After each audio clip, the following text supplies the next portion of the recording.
Heboh, intelijen AS bohong untuk fitnah Rusia dalam perang Ukraina. Ada kebohongan yang disengaja dari laporan intelijen Amerika Serikat, AS, dalam perang Rusia di Ukraina.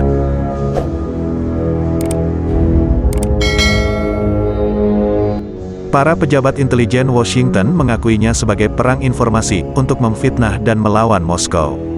Bocoran informasi yang menghebohkan dari para pejabat intelijen Amerika itu diterbitkan NBC News pada Rabu, tanggal 6 April tahun 2022. Para pejabat tersebut mengakui bahwa mereka telah membual tentang informasi yang salah tersebut.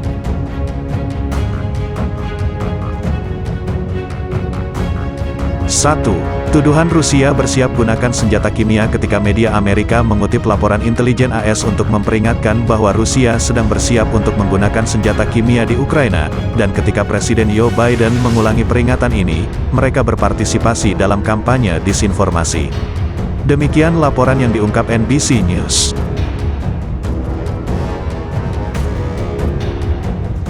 Menurut pejabat intelijen yang datang dengan peringatan itu, tujuannya adalah untuk mencegah Rusia benar-benar menggunakan senjata tersebut, meskipun mereka sendiri menilai intelijen menggunakan kepercayaan rendah.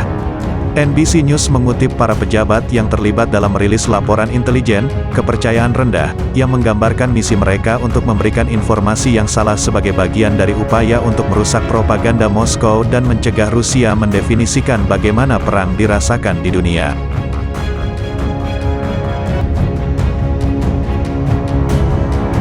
2. Laporan Putin disesatkan militernya sendiri. Menurut NBC News, laporan intelijen AS semacam itu murni dibuat-dibuat.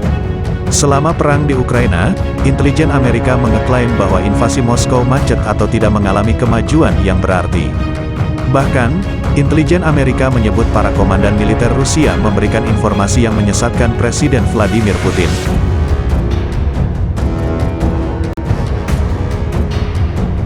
Tak hanya itu, penasihat Putin disebut terlalu takut untuk memberitahu kondisi medan perang di Ukraina yang sebenarnya.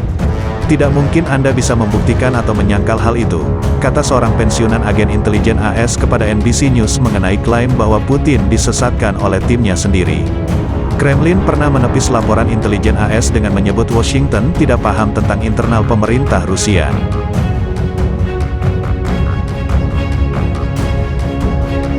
3. Laporan Putin minta bantuan China. Menurut NBC News, laporan semacam intelijen AS yang semacam ini juga murni dibuat-dibuat.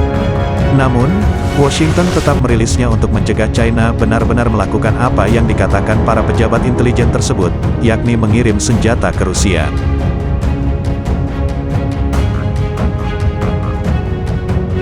Seorang pejabat Eropa yang dikutip oleh NBC News mengatakan, laporan itu adalah permainan publik untuk mencegah dukungan militer dari China. Sebelum pecahnya perang di Ukraina, media-media AS memperingatkan selama berminggu-minggu bahwa Rusia meletakkan dasar untuk menyerang orang-orang berpenutur bahasa Rusia di wilayah Donbas dan menyalahkan serangan itu pada kubu nasionalis Ukraina, sehingga menghasilkan dalih untuk perang.